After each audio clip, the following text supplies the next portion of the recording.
Meu irmão, você é convidado a abrir a sua Bíblia comigo, em Apocalipse capítulo 19, a partir do versículo 3. Mais uma vez, o nosso desejo é tentar chegar ao final desta unidade, mas o Senhor conduzirá de acordo com a sua vontade nesta noite. Antes disso, convido você a mais uma vez nós orarmos ao Senhor. Você que está nos acompanhando por essa transmissão, seja muito bem-vindo. E o nosso desejo é que a palavra também fale ao seu coração de forma potente nessa noite. Vamos orar? Pai querido, ao teu santo e poderoso Espírito compete nessa hora falar ao nosso coração, Senhor. Estamos aqui para ouvir a tua voz. Já cantamos verdades profundas sobre o Senhor. E uma delas é que o Senhor está reinando poderosamente. Por isso a Ti todo louvor. Ó Deus, nessa hora, fala conosco, com a igreja. E apesar do instrumento falho que conduz este microfone, seja a Tua voz a ser ouvida pela Tua igreja. Esse é o nosso desejo, Pai. Nós suplicamos por isso ao Teu Santo Espírito. Fala conosco em nome de Jesus. Amém. Queridos, hoje pela manhã, nós começamos a estudar o capítulo 19 de Apocalipse. Se você acompanhou pela manhã, quer seja pela transmissão ou você esteve conosco nessa manhã, você percebeu que João nos tira da realidade do juízo que está acontecendo a partir do capítulo 18 e nos leva para uma outra dimensão. Depois destas coisas, nós aprendemos hoje pela manhã, como começa o capítulo 19, remete a João mostrar a realidade última e eterna dos crentes, quando o fim que foi anunciado finalmente estiver acontecendo. Os versículos 1 e 2 nessa manhã nos ensinaram verdades profundas da palavra de Deus. A primeira delas, para que você possa relembrar, o versículo 1 nos mostra que essas coisas passarão e que após todas essas coisas passarem, dores, lutos, guerras, sofrimento, pecado, juízo e todas as coisas afins, haverá um céu de glória para a igreja. O versículo 1 ensina que depois dessas coisas, o céu será a realidade da igreja de Cristo, a minha realidade eterna, a sua realidade eterna. O versículo 1 também diz que lá no céu, quando o céu se tornar a realidade, nós louvaremos ao Senhor, louvaremos a Deus pelo fato de estarmos no céu, louvaremos porque Deus respondeu à oração da sua igreja e louvaremos por quem Ele é. Por isso que a grande multidão do versículo 1 começa um momento litúrgico no céu com o convite, aleluia, que significa literalmente, louvemos ao Senhor. Os motivos dos louvores estão destacados no final do primeiro verso e no início do versículo 2. Aprendemos pela manhã que o louvor da igreja, esse momento que temos aqui de cântico congregacional, é uma potente arma, não para os outros, mas por vezes em nosso coração e contra o nosso coração, para nos manter firmes em esperança, em fé e também engrandecermos o nome do Senhor. E por fim, aprendemos pela manhã que o motivo de nossa adoração, o motivo de crermos, de nos mantermos convictos, de nos mantermos esperançosos, é que primeiro a palavra do Senhor nos garante: há um céu para mim e para você. Além disso, a palavra nos garante: há um Deus grandioso, verdadeiro, justo, soberano, poderoso, todo-poderoso, que se chama nosso Deus. E por fim, nós louvamos ao Senhor com toda essa magnitude aprendida na manhã, porque Deus tem misericórdia do seu povo e nos salva em sua poderosa mão. Então hoje pela manhã aprendemos dos versículos 1 e 2 essa realidade do louvor eterno dos santos, da morada eterna da igreja e do caráter do nosso Senhor. Eu quero continuar de onde paramos, olhando agora para o versículo 3. E eu lerei dos versículos 3 ao 5, tentando assim chegar ao fim dessa exposição. Segunda vez, disseram: Aleluia! E a sua fumaça sobe pelos séculos dos séculos. Os 24 anciãos e os 4 seres viventes prostraram-se e adoraram a Deus, que se acha sentado no trono, dizendo: Amém, aleluia. Saiu uma voz do trono, exclamando: Dai louvores ao nosso Deus, todos os seus servos, os que temeis, os pequenos e os grandes. Queridos, a partir do versículo 3, nós aprendemos que um segundo brado, uma segunda voz, uma segunda fala é dada pelas vozes do versículo 1.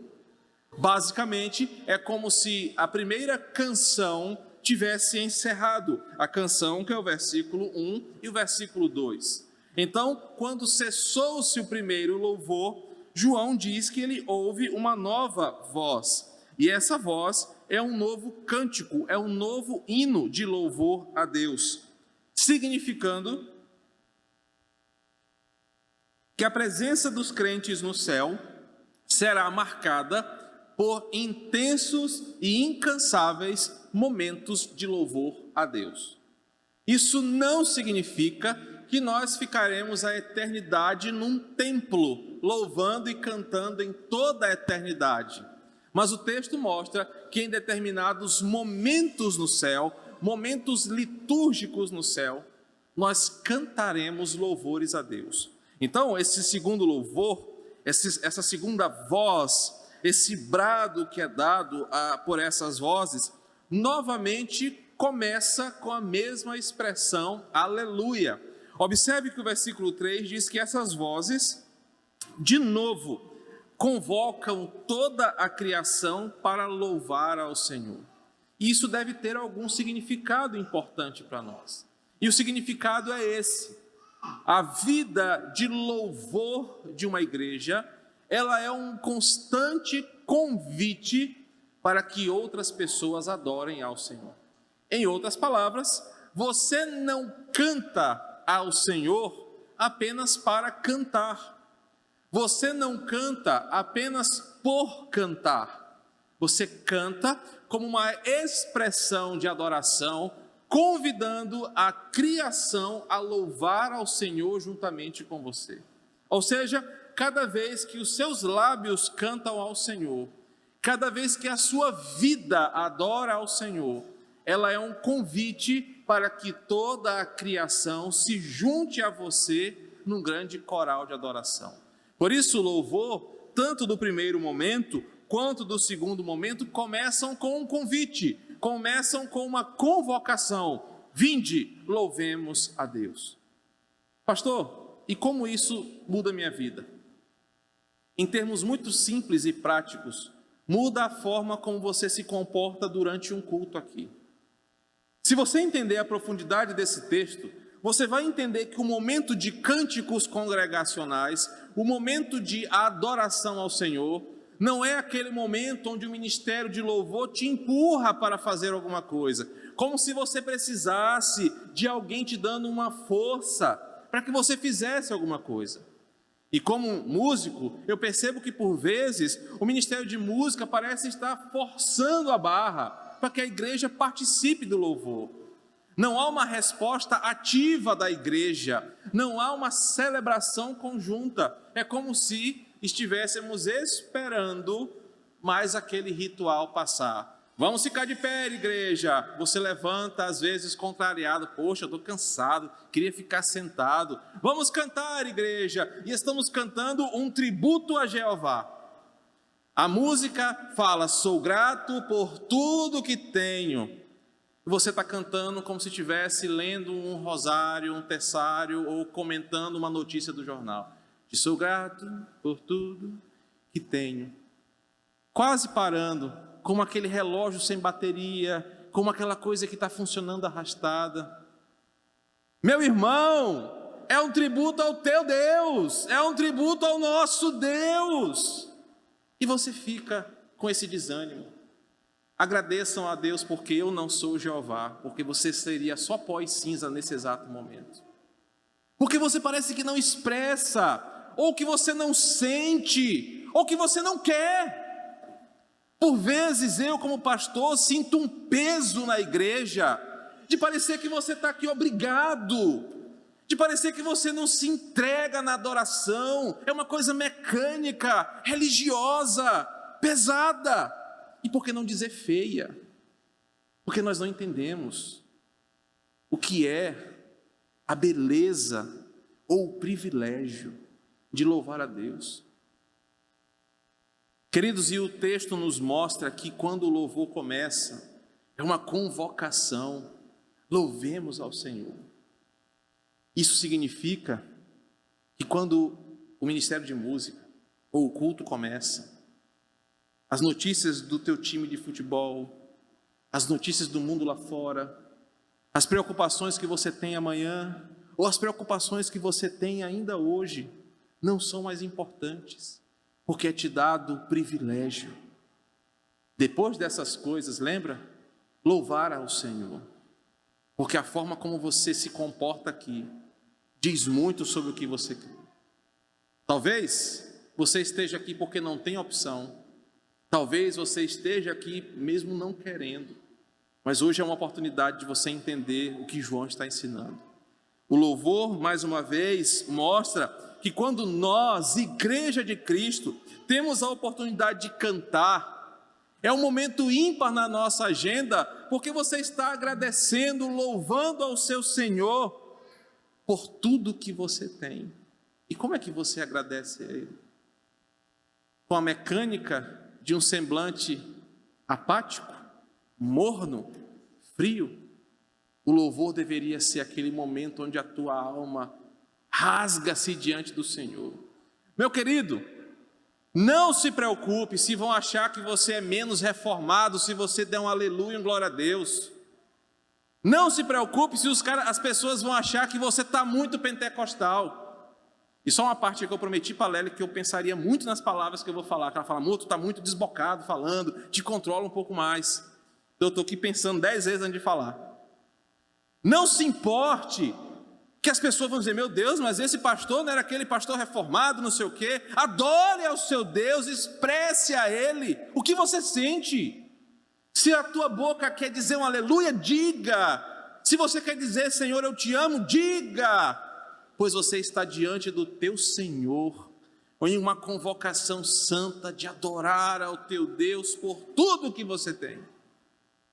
Nós não vamos fazer disso aqui um escarcéu, mas nós vamos fazer disso aqui um lugar de pessoas que adoram ao Senhor com o coração e não com palavras. Vou contar um detalhe aqui. Quando nós estávamos lá no Quilombo, semana retrasada, eu pedi para Deus levar todo mundo no Ministério de Música. Eu orei e falei, Senhor, leva todo mundo agora de uma forma fulminante. Sabe por quê? Alan vai saber disso. Lá no culto, 3 ou 4 crianças cantando, só com palmas, não estavam afinadas, não estavam no ritmo, não tinham estrutura, não tinham microfone, não tinham roupas da moda, não tinham glamour, mas cantavam com o coração. Um detalhe que Alan chorou e Leilane filmou ele chorando. Nós nos emocionamos. Esse equipamento aqui vale mais de 10 mil reais. Essa bateria aqui vale quase isso. Não vou nem falar o preço desse equipamento de Chicó aqui, para não cair na mídia.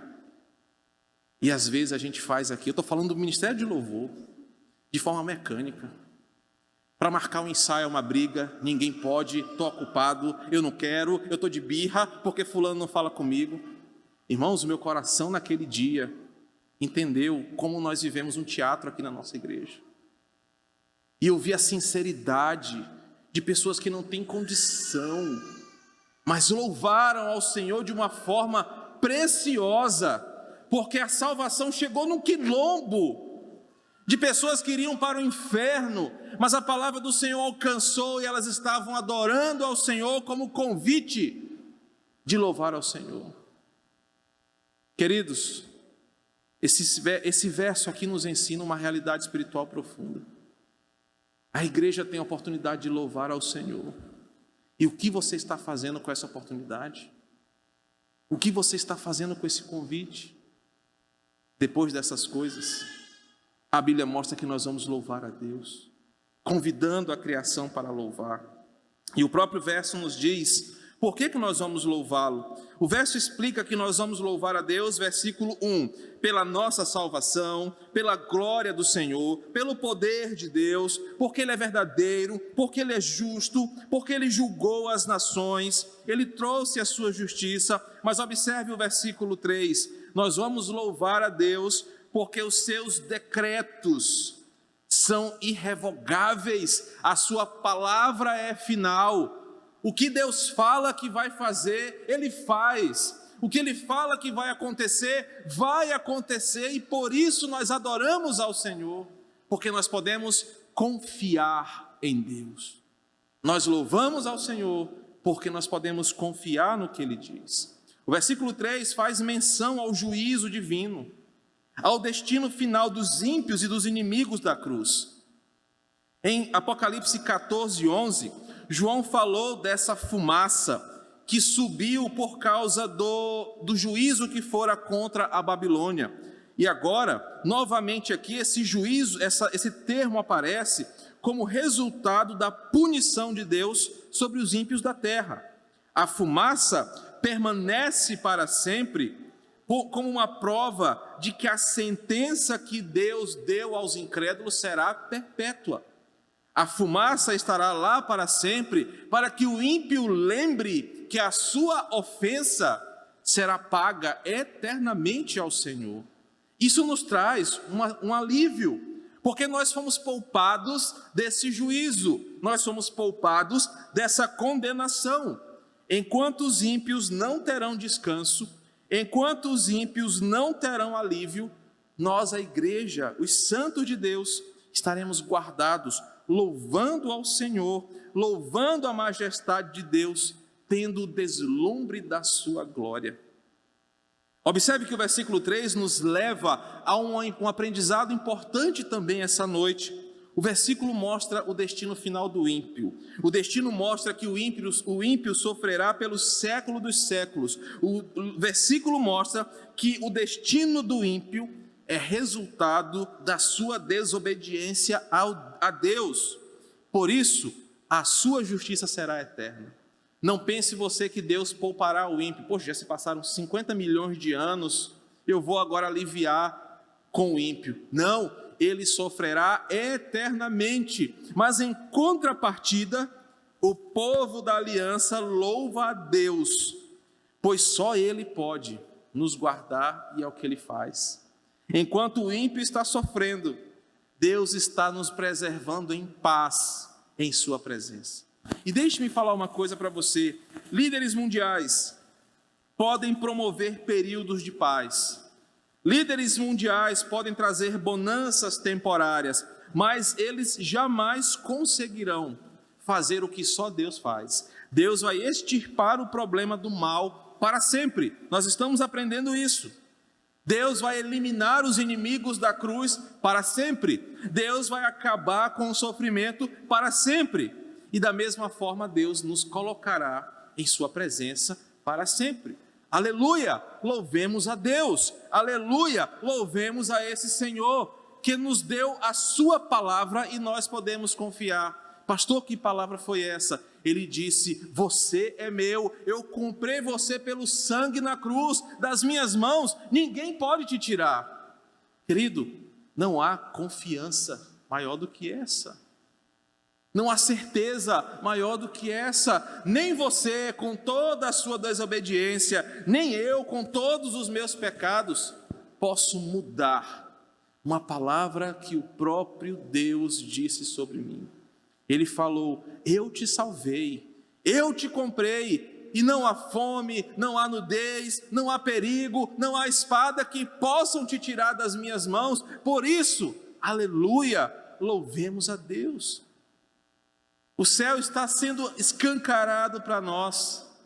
Nós estamos aqui nessa visão e dizendo, louvado seja o Senhor, aleluia, porque Deus é o único digno de confiança. O versículo 4 e 5 são uma continuidade. O louvor está acontecendo, Os santos estão ecoando a canção pelo céu.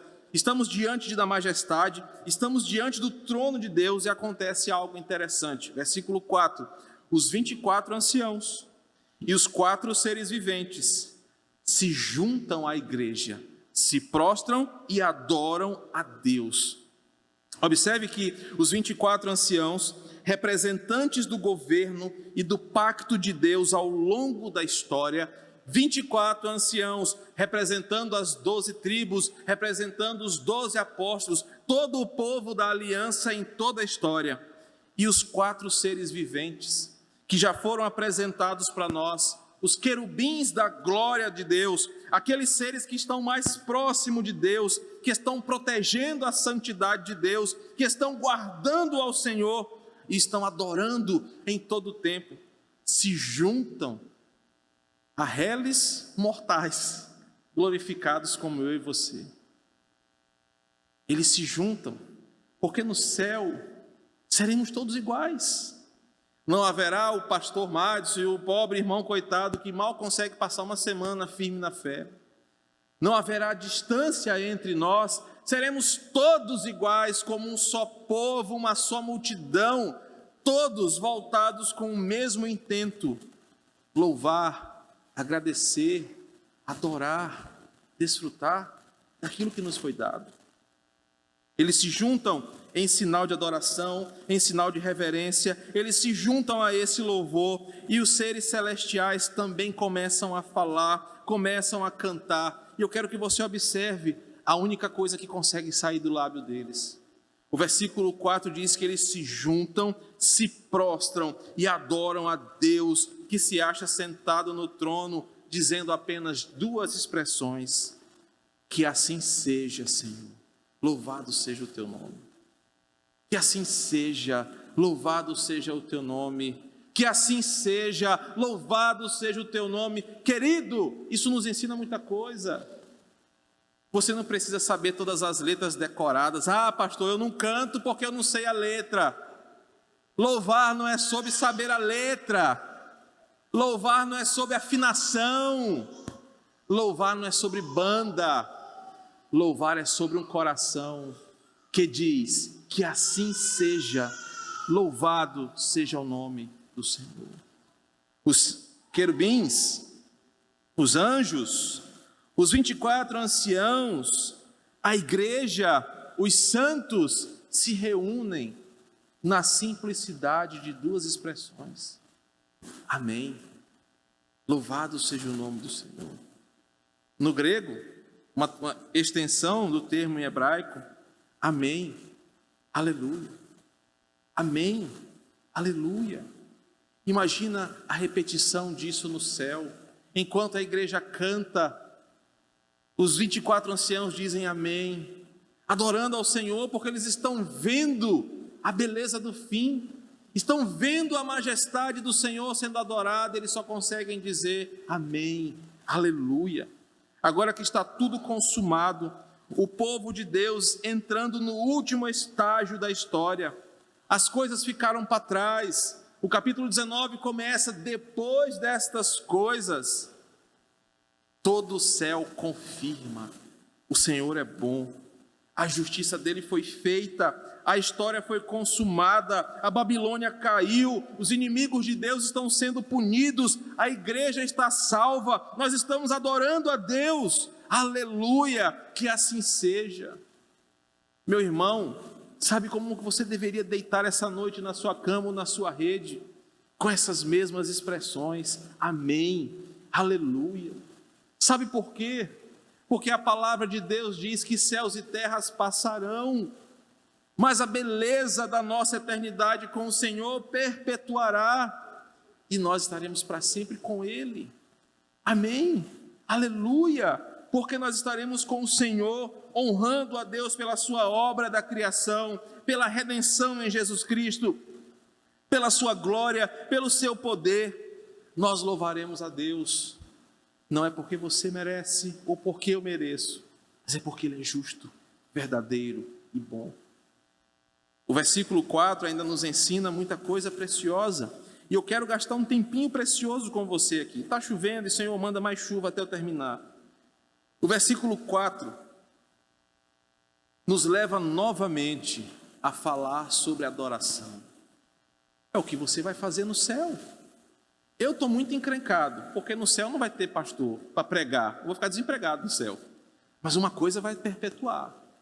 Nós vamos adorar no céu. Então me permita preparar você aqui, para quando você chegar no céu, você saber como fazer. O versículo 4 fala sobre adoração, que é a coisa que nós vamos fazer no céu.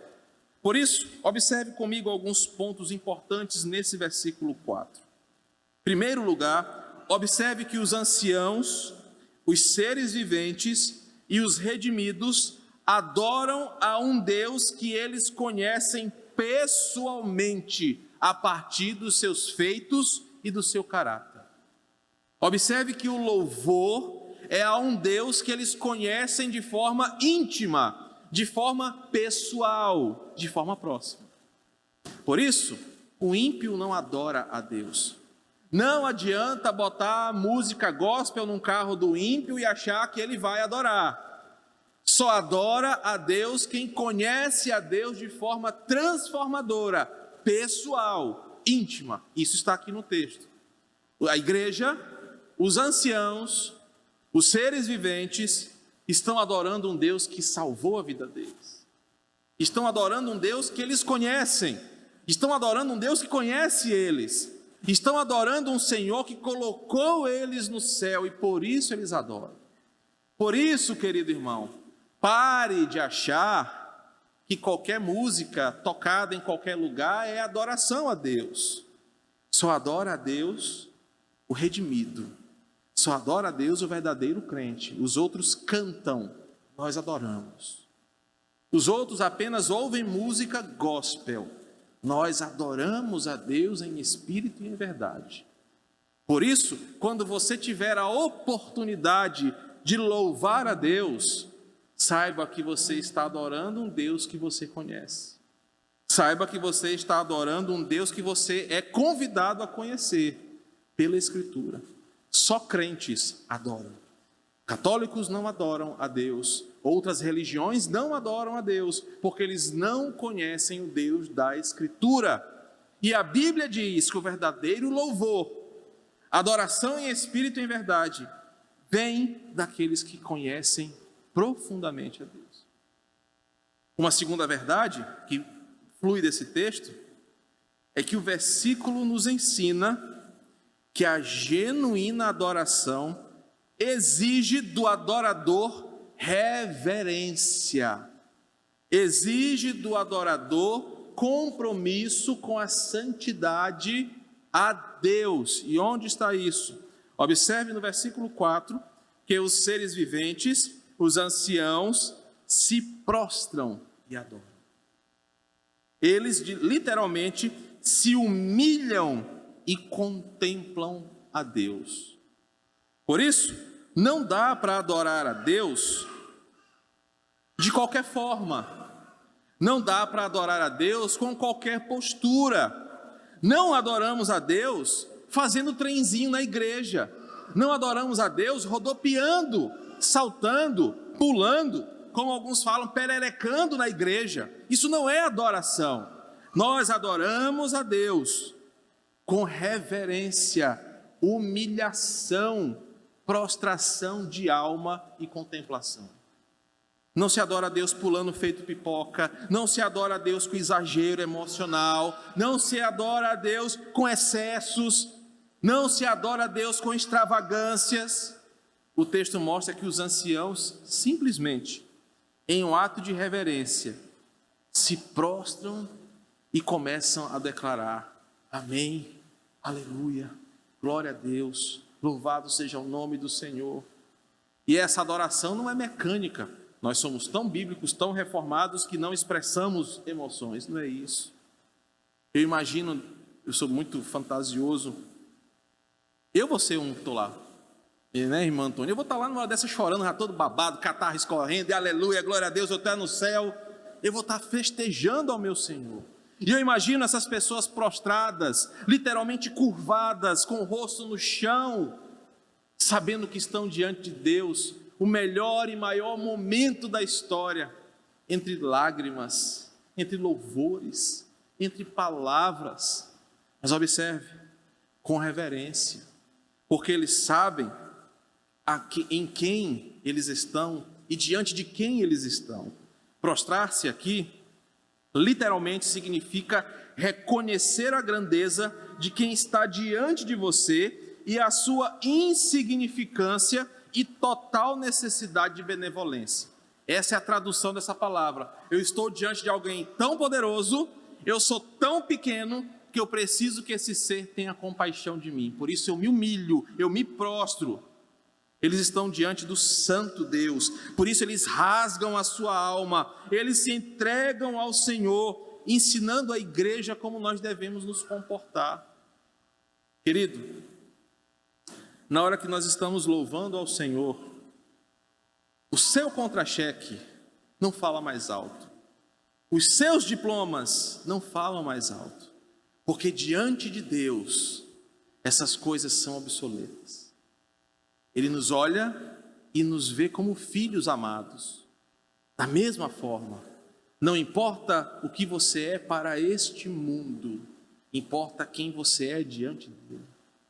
E nessa hora é que nós devemos rasgar o nosso coração, não extravasando as emoções de forma exacerbada. Isso você vai num show, isso você faz num evento, isso você faz num lugar próprio para isso. Mas quando você é convidado a adorar esse mais alto, sublime momento, você deve contemplar, você deve se humilhar, você deve prostrar-se diante de Deus.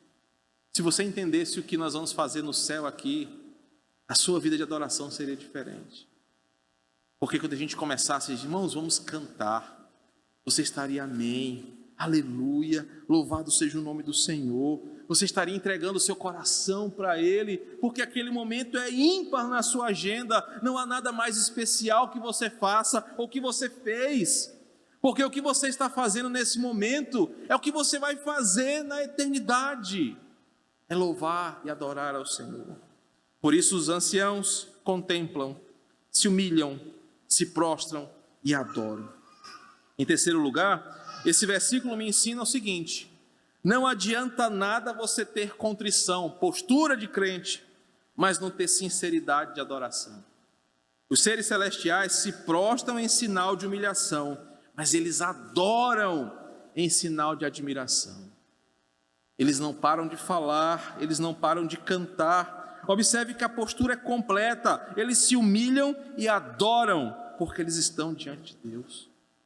Não dá para você ficar pagando de adorador por aí, com fala mansa, falando suave, falando leve, para pagar de santarrão, se o seu coração é arrogante, se o seu coração não está tomado por motivos de admiração a Deus.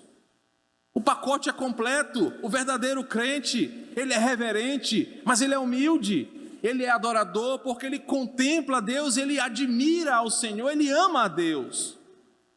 Ele ama o que ele faz, ele ama o que ele fala, ele ama o que ele canta, porque ele ama o Senhor. Não adianta nada você ter uma postura de adorar. Adorar não é encenação, adorar é uma postura do coração, é uma atitude de vida, é de você viver apaixonado pelo Senhor. É de você viver desejando um dia olhar nos olhos de Cristo e agradecer a Ele pessoalmente. Isso te faz todo o tempo querer estar na presença do Senhor. Isso te faz estar em todo momento diante de Deus. E por fim, o versículo 4 nos ensina uma última verdade. Eles se prostram e adoram aquele que está sentado no trono. Observe a potência desse texto. Eles adoram aquele que está sentado no trono. Eles adoram o único que é digno. Eles adoram o único que reina. Eles adoram o único que era, que é e que sempre será. O único cujo poder jamais será abalado e cuja glória é eterna, é infinita. Eles adoram ao único que está sentado no trono. Quando essas coisas passarem, depois dessas coisas, não haverá mais imagem de santos, não haverá mais deuses nórdicos para serem adorados, não haverão mais orixás, não haverão mais seres da mata, não haverá mais nada a não ser adorado, a não ser o Senhor, porque todas essas coisas ruirão, nenhuma delas existirá para ser adorado, pois fora Deus só existe Ele que está sentado no trono, e fora Deus nada é digno da verdadeira adoração. Os seres se prostram e adoram aquele Deus que é, desde a eternidade até a eternidade. Salmos 93, versículo 2. Querido, isso me ensina muita coisa, isso te ensina muita coisa. Sabe, você pode achar Chicó um cara feio, você tem razão. Você pode achar o pessoal daqui do louvor chato, mas quando a gente vai adorar, você não está adorando essas pessoas aqui. Quando você vai adorar ao Senhor, você não está adorando a música que eles estão tocando, se ela te agrada ou não, se a guitarra está alta, se está baixa. Você está adorando ao único que está sentado no trono, e isso basta para você.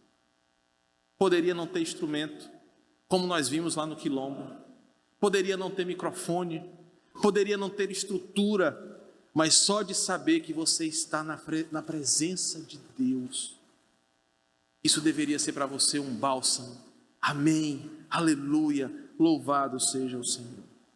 O versículo 5 nos mostra uma verdade, que diante desse louvor, sai uma voz exclamando: dai louvores ao nosso Deus, todos os seus servos que os temei, os pequenos e grandes. Observe que essa voz chama todo mundo para adorar ao Senhor. No contexto aqui, são aqueles que foram perseguidos, que foram mortos, que foram oprimidos pelas guerras da Babilônia, pelo mal que ela fez. Aquela voz diz o seguinte: você que foi moído por esse mundo, você que o mundo desprezou, você que o mal fez você sofrer, você que o pecado castigou a tua carne com doenças, com violência, com morte, você que é pequeno diante desse mundo, levante-se e venha adorar ao Senhor. Sabe por quê? Porque na presença de Jesus, é Ele quem nos levanta para adorar. E Ele fala: vocês grandes, poderosos, abastados, ricos, letrados, influentes, levantem-se de igual para igual com os pequenos, porque no céu seremos todos iguais. Todos os servos de Deus, todos os que temem ao Senhor, os pequenos e grandes, levantem-se, adorem ao Senhor. Querido, imagina como vai ser no céu. De novo, meu exagero, eu chorando, já todo babado, e louvando ao meu Senhor, eu abro o meu olho e olho do lado, Paulo, do mesmo jeito, todo babado, chorando, e a gente se abraça, e glória a Deus, nós estamos no céu, toca aqui, parceiro. E você olha para o lado, e você vê aquele crentezinho que viveu a vida inteira dele lutando contra o pecado, e caía, e não conseguia, e você olha aquela pessoa que você jamais imaginou que estava no céu, e ela está lá também, e é uma festa, porque no céu seremos todos iguais, pequenos e grandes. Você que me deu trabalho, você que não gosta de mim, você que é meu amigo, nós vamos estar no céu juntos. Por isso que a gente não vai perder tempo, a gente vai dizer aleluia, glória a Deus, chegamos aqui, o céu é verdadeiro, o céu é real, aleluia. O texto nos convida, irmãos, a aprender sobre adoração. E eu quero terminar trazendo algumas lições para você. Eu expliquei o texto da melhor forma que eu poderia explicar. Eu falei detalhes, expliquei, mas eu quero que você saia daqui e ponha em prática isso. Como? Em primeiro lugar, o texto nos ensina que nós somos destinados à adoração.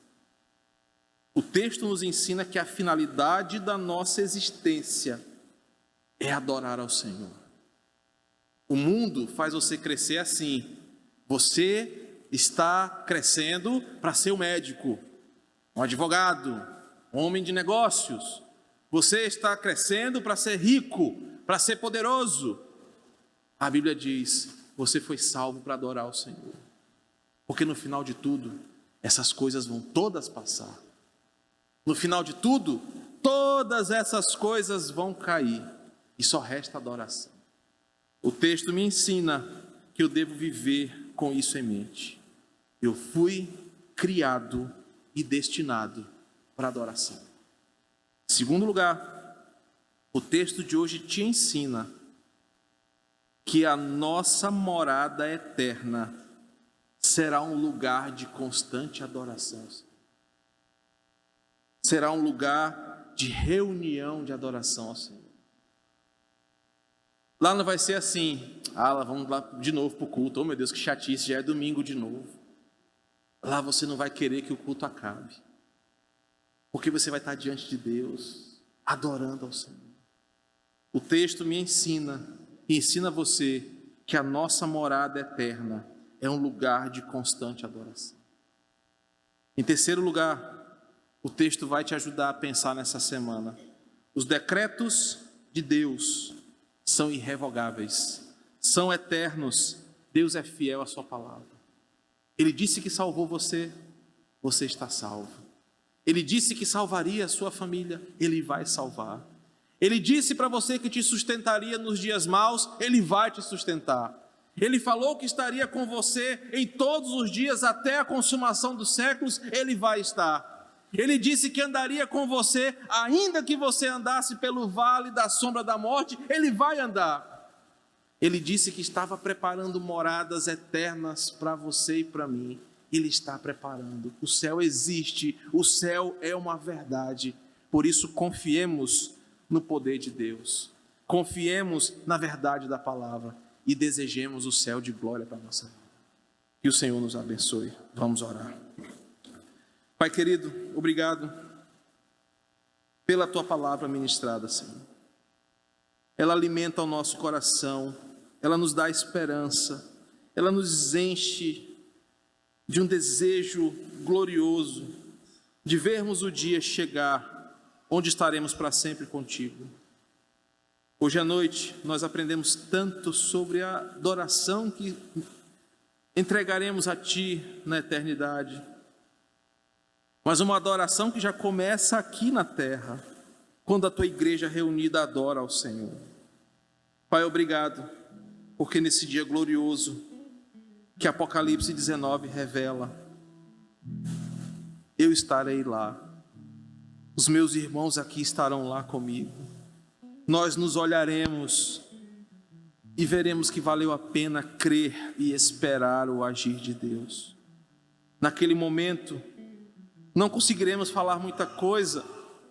A Tua palavra diz que os nossos olhos estarão transbordantes de alegria, pois não haverá mais sofrimento, mais dor, mais tristeza. Só conseguiremos dizer: louvado seja o Senhor, aleluia. Pai, como nós desejamos esse dia. Nós não apenas queremos morrer, nós queremos estar reunidos no céu com o Senhor. Por isso, Deus, em tempos de guerra como os nossos, oramos, ora vem, Senhor Jesus, porque essas coisas vão passar. Apocalipse disse para nós hoje que essas coisas vão passar, e eu e a minha família, eu e esta igreja, eu e todos os crentes de toda a história, estaremos no céu com o Senhor, tão certo como o ar que eu respiro nessa hora. Porque o céu existe, o céu é real, o céu é a morada eterna do Teu povo. Ó Pai, que essa beleza, essa verdade, aqueça o nosso coração, em tempos difíceis, em tempos de incredulidade, e que sempre haja em nossos lábios um motivo de louvor ao Senhor. Assim nós oramos em Cristo. Amém. Vamos cantar.